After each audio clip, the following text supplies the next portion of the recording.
Hello everyone, and welcome to the Publishers Circle Annual Library Celebration.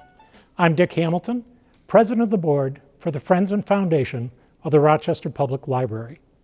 Hey, where is everyone? All right, 2020. I'll be your virtual MC this evening, though you can see I'm really here in Central Library's beautiful Herald Hacker Hall, traditional home of the Publishers Circle dinner, but don't worry, I was masked until I got here, and our videographer is about 2 miles away with a zoom lens, so social distancing won't be a problem. Thank you to our sponsor, Alesco Advisors, returning for a second year, who helped make tonight possible. And thanks to all of you, our donors who support FFRPL's work on behalf of the library. I'd also like to welcome 2 new groups of guests this year, library retirees and library volunteers. Both RPL and FFRPL rely upon our volunteers to help with the many varied programs and services we offer our community, while our retirees have collectively provided several hundred years of dedicated service. And now to give you an idea of some of the many critical initiatives the library has been involved with this past year, I'd like to welcome Patricia Utaro, Director of the Monroe County Library System and the Rochester Public Library. Welcome to the 2020 Publishers Circle Library Celebration. Things are a bit different this year, but the library has managed to make it through the worst of COVID. Like the rest of the region, our library started shutting down March 16th. By March 20th, all operations had ceased and all RPL staff were working from home. That week in March saw the Central Library staff scramble to fulfill a variety of needs in the community. Thousands of library materials were borrowed by people frantically trying to prepare for being locked down at home for an unknown period of time.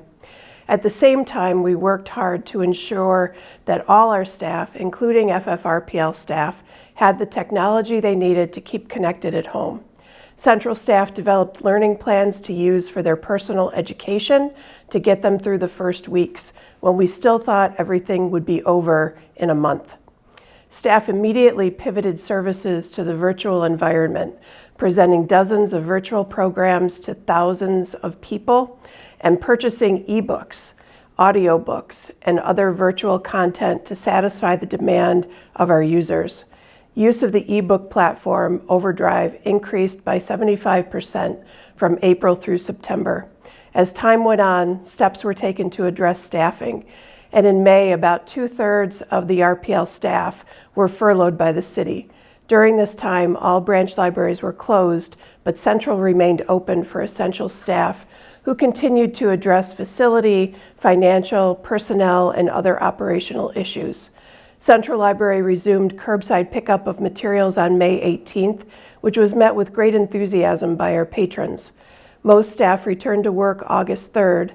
Central and 4 branches reopened for in-person service on August 10th, along with 6 branches opening for curbside service.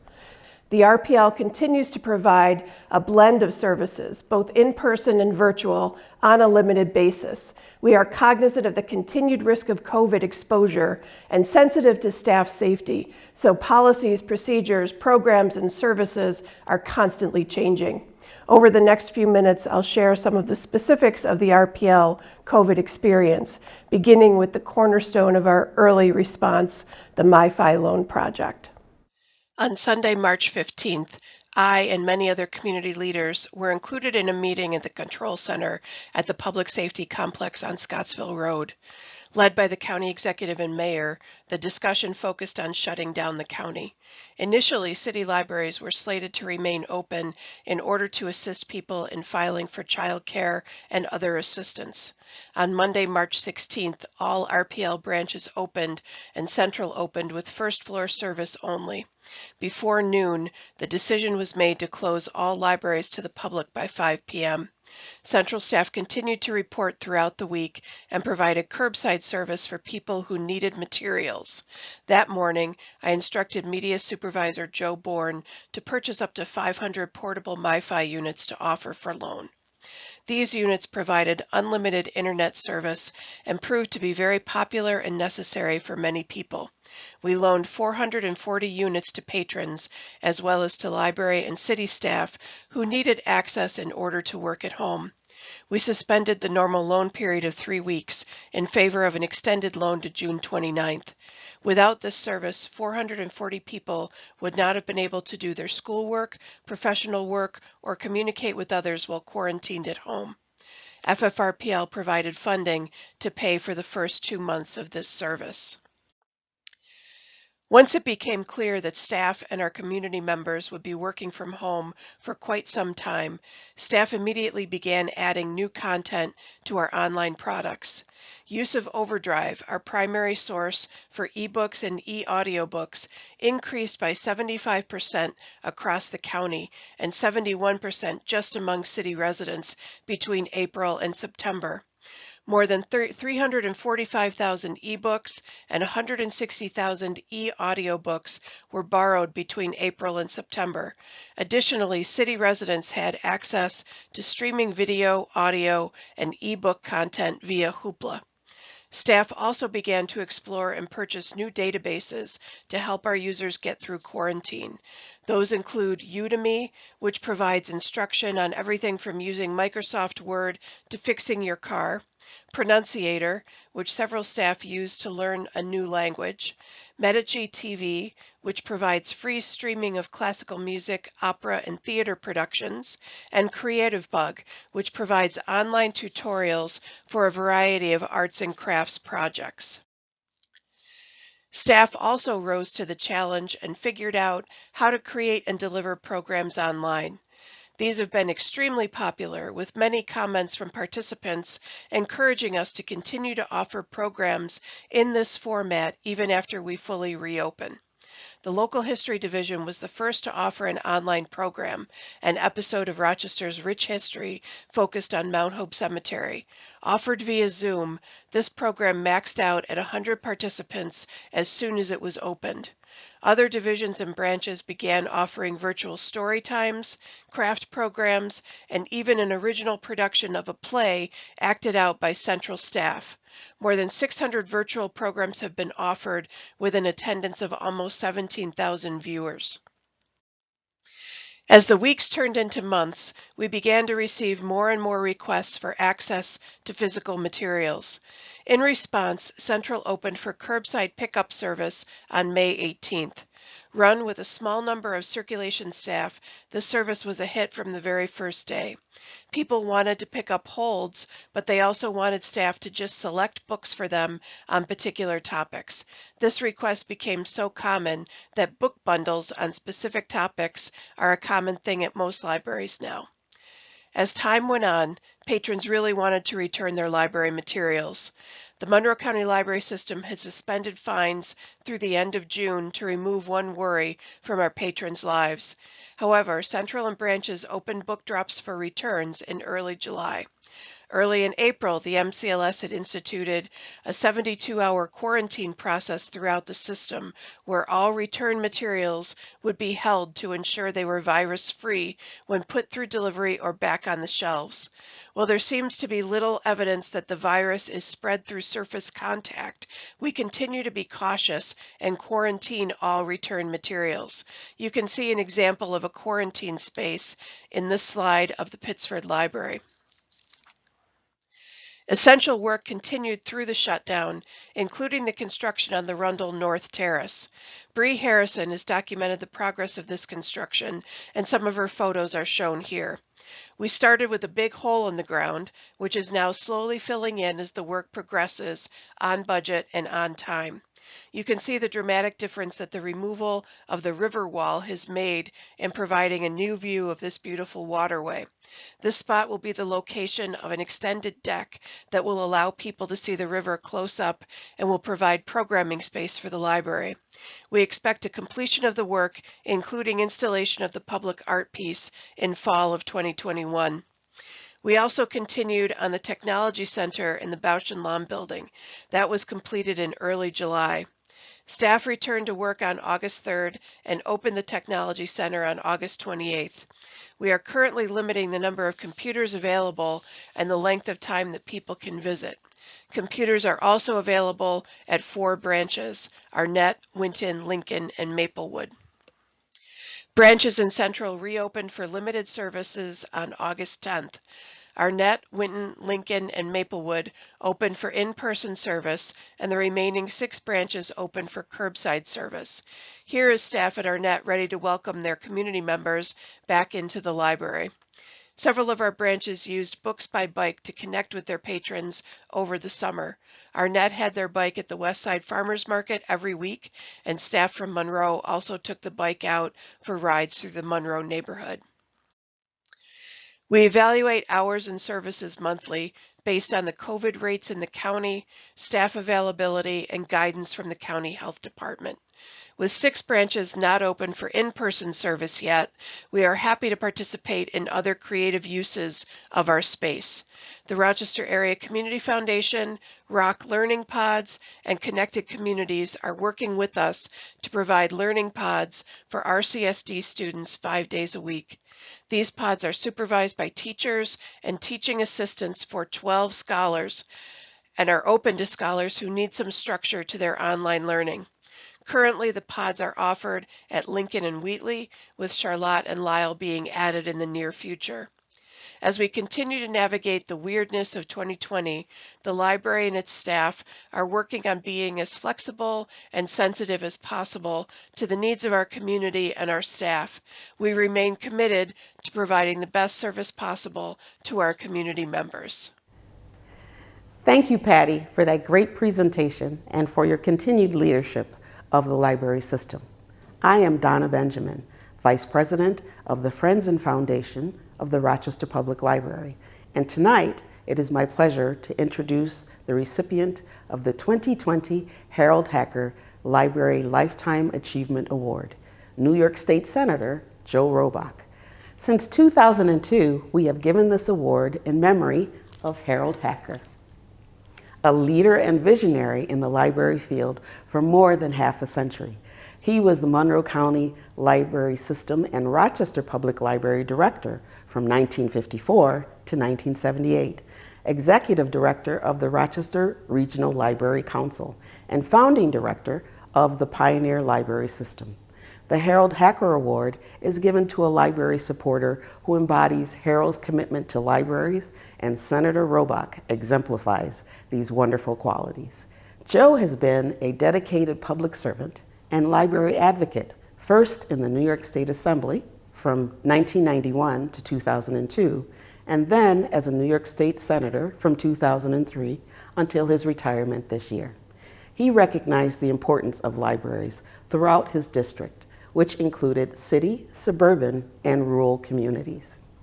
Joe worked to provide multiple years of support to the Northwest City Library branches for tutoring services, in particular to new Americans for English language learning and citizens, as well as supporting the Lincoln branch, the Toy Library, and the Central Library's recent renovations and revitalizations.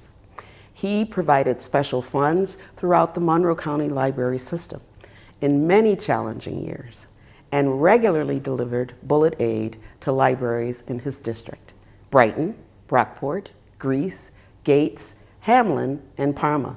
And for many years, he sponsored the Senate resolution recognizing National Friends of Library Week in the state. Joe, like Herald, is a quintessential people person and has always recognized the importance of libraries to meet his constituents' many needs for job seeking, technology, education, language, literacy, and a safe place to go after school.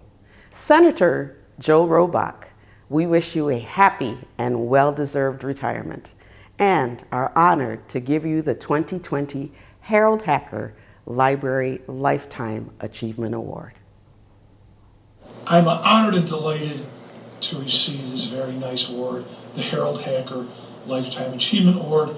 First, let me say, anytime you get an award as someone is accomplished and is great as Mr. Hacker, that's always an accomplishment and something to be joyful about, but we certainly share a mutual work and appreciation toward our great library system. And whether it's our branches, our central library, our downtown library, they're also critically important. And as someone who is focused on education, building communities, libraries go to all that. So I am glad that over the years, in my time both as a private citizen, as a state senator, we could increase individual programming at libraries, working collaboratively, as well as increase funding to libraries. At some point, I would love to tie library funding to K through 12 education, as I look at them as something that go hand in glove in continuing education. There's no doubt libraries are not only a great place for information gathering, but for many people even accessing technology that they may not be able to afford or have in their own home. So this acknowledgement of my work, which I've loved doing with so many people, like-minded people, who not only work in the libraries but support libraries, really is humbling but very heartfelt. As I end my elected time here, this is a nice cherry on top of the sundae of my honor and privilege of getting to serve, and you acknowledging that I work collaboratively with you and that we got some things done is awesome, and I thank you immensely from the bottom of my heart. God bless. Enjoy the evening. This difficult year of 2020 brought the passing of two special library champions, Peg Lisson and Eileen Reedman. Reflecting on their lifetime involvement with libraries, I am reminded of the slogan, "Libraries Change Lives." Eileen Reedman received the Herald Hacker Lifetime Achievement Award in 2009, but her lifetime service to libraries continued. She oversaw many changes in our libraries and their services during her 45-year commitment to a wide range of library boards. She served on the committee that planned and raised the funds for the Bausch and Lomb Public Library building. And in 2005, the Central Library Arts, Music, and Recreation Division was named in honor of Eileen for her substantial contributions of time, talent, and treasure. Recognizing that lives change libraries, she and John gave one of the lead gifts for the successful FFRPL's From Collection to Community capital campaign. How delighted she was to see the library space transformed with a blend of traditional and new programming to meet the needs of our communities. Peg Lisson delighted in her career as a children's librarian. She served on national and state award committees, always with the goal of getting the right book to the right child. Retirement could not keep Peg from continuing her lifetime passion for libraries, and so she joined the FFRPL. She was president of the board from 2017 to 2019. Possessing a gift for meticulous planning, Peg assumed the leadership role in implementing the most recent FFRPL strategic plan that coincided with the transformation of the library from collections to community. As a librarian, she had witnessed firsthand the power of libraries to change lives. She understood, too, that it is lives that change libraries. Let us honor their legacies by continuing to make our libraries the best they can be. Thank you, Sharon, for that beautiful memorial to our two dear friends. I'm Adam Traub, Associate Director of the Monroe County Library System.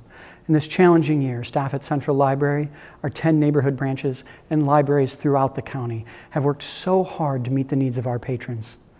They've answered questions by phone and online, provided curbside assistance, kept in touch with teens, offered programs on Zoom, and are following all procedures to keep people safe and healthy as they return to the libraries. To all of our staff, I say thank you.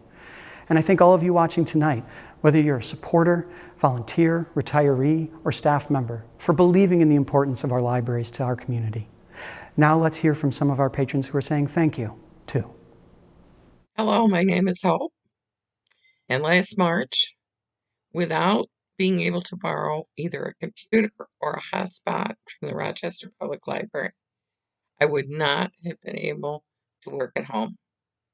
It literally saved my life, saved my job. In addition, my son came up from school in Texas, and being a typical young person, he was on the move a good deal, and he took the hotspot with him, but I was not using it. So on behalf of both of us, thank you very much, Rochester Public Library. Hi everyone, I'm Wayne Anderson, a regular and loyal patron of the Arnett Branch Library. I come here, I check out books, I check out music, I check out videos. I know most of the staff on the first name basis, and they definitely know me. And I just want to say that I really enjoy the artwork that's been progressing around the library, and not that I'm gonna stick my foot in my mouth, but it would be an excellent project if I could read all the books that the artist, I think Mr. Futch, I'm not sure of his name, has been putting up. And thank you very much, and come down and support your local library. Make sure you keep your hands clean and practice social distancing. The library's e-book collection, along with Zoom, have allowed us to maintain a connection with our grandchildren in the midst of our COVID distancing by reading them weekly bedtime stories. From Rochester and Washington, D.C. to Chicago, we started a routine of reading to our grandkids, who are always ready just before bedtime with pajamas on and eager to hear which books we chose for the night. We have not missed a week since. Thank you, library. Hi there, my name is Sean Ossent, founder and president of Continual Care Solutions, a startup software company in Rochester, New York. COVID has had a significant impact on everyone. And as a small business owner, it was critical for us to be agile and be able to pivot as necessary during this time. During this period of the unknown, our company turned to the business center in the central library system for further discovery. The research provided by Jennifer Byrne and her team helped us to see different opportunities with how to reposition ourselves. What's even more impressive was how they were able to share their research. At the time, the library was closed to the public. And of course, Jennifer, appreciating our urgency, went out of her way to meet me in the lobby of a Wegmans to be sure the work was handed off to me personally. Now that's what I call service. So kudos to Jennifer and her team, and for the library's dedication to those they serve. Thank you. Hi, I am a volunteer of Friends and Foundation of the Rochester Public Library. When the spread starts, I wanted to help, and I thought that I could sew several face masks just to donate. And then I remembered that in the public library you can borrow a sewing machine, which this is amazing. And then I asked to my volunteer coordinator to help me to borrow one of these just to make it possible. Hi everyone, I'm back. Same virtual MC, exciting new location. I'm delighted to be here on site at Central Library's new Technology Center, which FFRPL and many of you helped to create. My job is to introduce Ned Davis, Executive Director for the Friends and Foundation of RPL. Ned was hired in the fall of 2010, just before official meetings began, to discuss merging the Friends of the Rochester Public Library, founded in 1953, and the Rundle Library Foundation, founded in 1988. The goal was to more effectively support the library with increased fundraising and expanded programming. As Ned will share with us, FFRPL has absolutely exceeded that goal and is now celebrating a decade of growth. As you know, FFRPL raises funds, presents programs, supports special projects, helps to create specialized spaces, and purchases supplemental materials and equipment for the Rochester Public Library. The growth in each and every one of these areas over the last 10 years is tremendous. In the 10 years of Ned's leadership, FFRPL has transferred more than $6.3 million to the library in direct financial support, enabling thousands of programs and projects, and our endowment has more than tripled from $3.6 million to more than $11 million to support the library both today and tomorrow.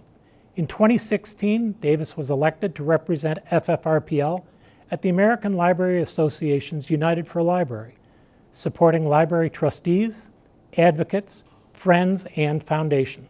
In 2018, Davis was honored with the New York Library Association's Intellectual Freedom Award in recognition of decades of engaging, controversial, and vital Friends and Foundation programs, It is my honor and pleasure to present Ned Davis.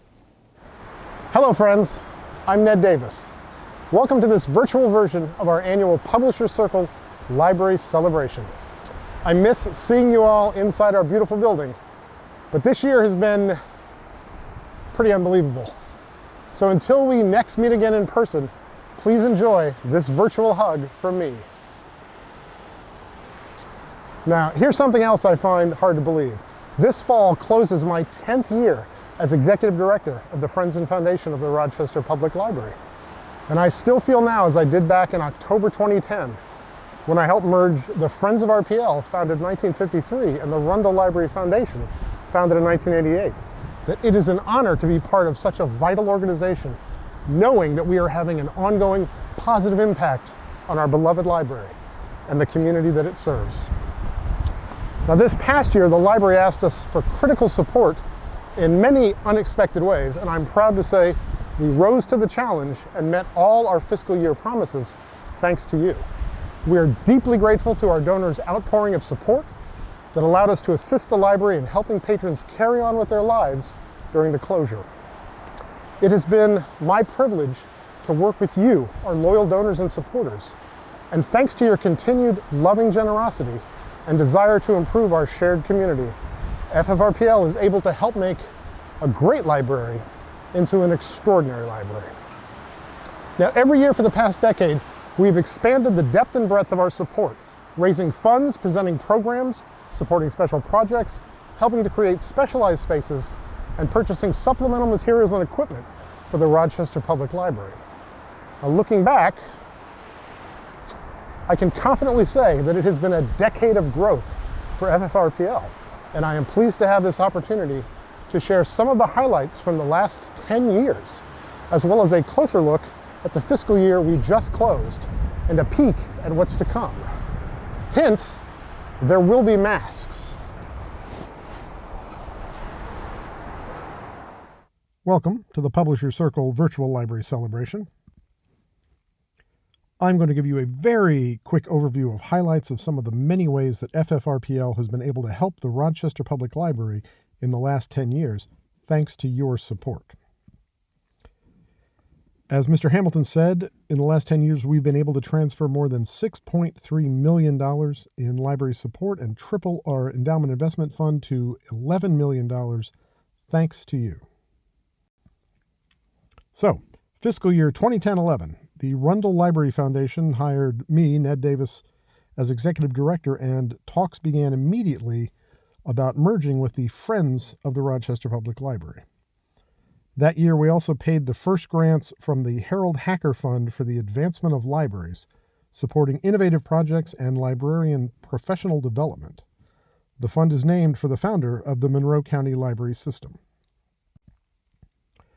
The next year, we began new online fundraising in support of the library with the Eastman House's Photo Finish 5K and the first Rock the Day 24 Hours of Giving campaign.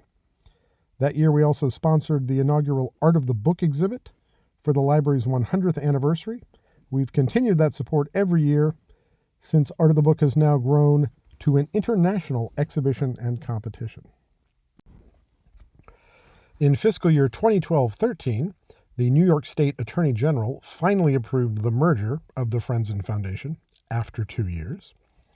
We began our ongoing support of the Raising a Reader program, which provides weekly bags of books at Central Library and off-site to parents of children 0 to 5 and shows them how to read with their children.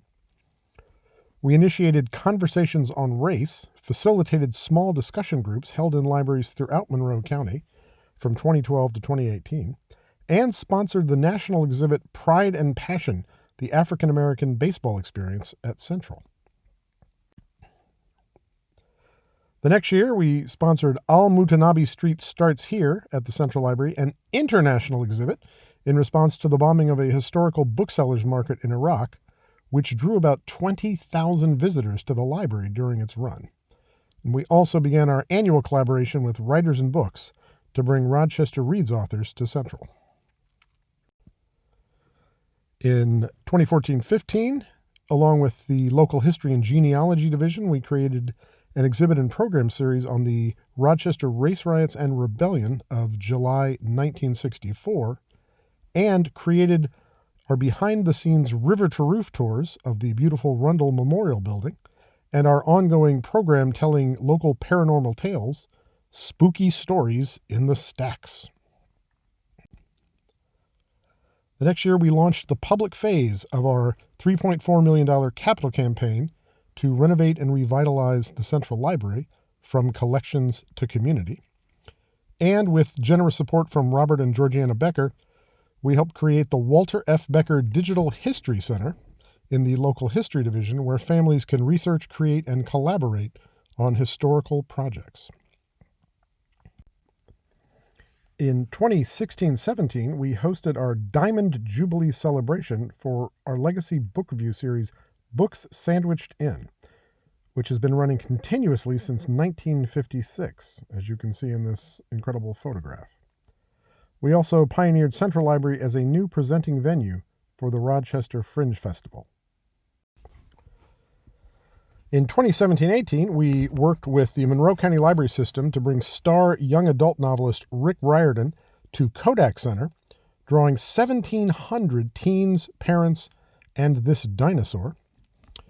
We exceeded our $1.4 million fundraising goal for the capital campaign, and we helped Central present the first annual Anthony Mascioli Rainbow Dialogues, conversations contextualizing LGBTQ+ life in Rochester, and sponsored Central Library's Suffrage Centennial exhibit, Because of Women Like Her, Winning the Vote in New York State. In 2018-19, I received the New York Library Association's Intellectual Freedom Award in recognition of the Friends' decades of scintillating, provocative, and socially relevant programming. That year, we marked 20 years of support for the Carlson Center for Intellectual Property, sponsored the MCLS Libraries After Dark series, and also sponsored Central's exhibit Stonewall 50 Years Out with many community partners. So, last fiscal year, 2019-20, the final phase of our 5-year From Collections to Community capital campaign ended with the creation of the Library Technology Center. And thanks to your support, we contributed more than $150,000 towards this phase. For special programs, the Frederick Douglass Family Initiatives, housed at the Central Library, welcomed National Book Award recipient Dr. Ibram X. Kendi to Rochester for a How to Be an Anti-Racist lecture. FFRPL and RPL co-sponsored the event and purchased 700 simultaneous ebook downloads of Kendi's How to Be an Anti-Racist in support of the program. Exhibits last year, we funded the acquisition of the U.S. Holocaust Memorial Museum's Deadly Medicine, Creating the Master Race, and we worked with the museum and library staff to offer related online programs when the library was forced to shut down soon after. For specialized spaces last year, the groundbreaking for the Rundle Terrace revitalization project began in March 2020. And thanks to your support, we raised $125,000 for a complimentary art installation, which will be coming next year.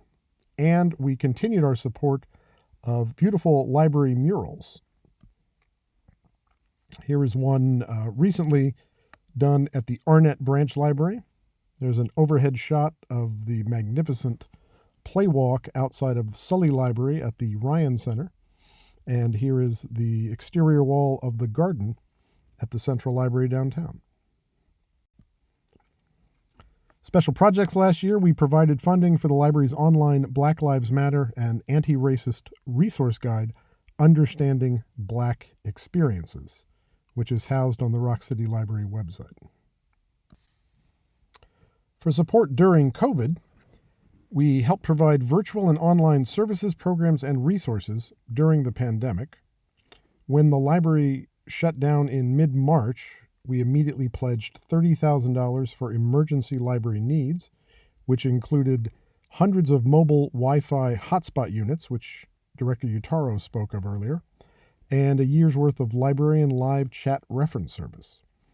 And recently, we just secured $61,000 from the United Way Community Crisis Fund for library air quality improvements and extra security for staff and patron health and safety. So what's next? The Rundle Terrace revitalization will be completed in fall of 2021. Here are a couple of lovely artist renderings of what that may look like. That is the beautiful Terrace by Broad Street. So, can you help? Yes, you can.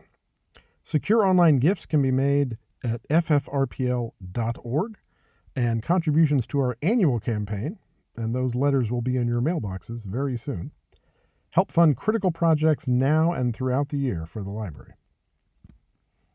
And coming right up on Tuesday, December 1st, it's Rock the Day. This year, we're raising funds to establish an archive of Rochester's Black history and culture, which will be located in Central Library's Local History and Genealogy Division.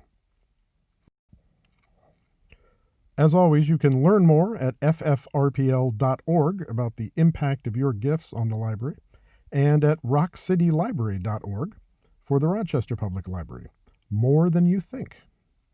Finally, thank you again for all your support over the last 10 years and the last 10 decades for our beautiful community jewel, the Rochester Public Library. Thank you. Well, folks, it is time for me to wrap it up. On behalf of the FFRPL board and staff, we hope that you enjoyed this virtual Publishers Circle annual library celebration. So much of what we've seen tonight, showing all the essential and vital things the library has been able to do to help the community during these very trying times, is thanks to your continuing support of the Friends and Foundation of the Rochester Public Library. So let me once more say thank you for all you do. I want to stress that now, more than ever, the library needs your support. The virus resulted in many new unexpected costs for cleaning, PPE, as well as other new demands. At the same time, support from the city, state, and county will be strained. So please look for our annual campaign letter in your mailbox soon, and if you're able, please give generously. I won't tell you to give till it hurts. Instead, I'll say give till it feels good. I'm Dick Hamilton saying good night.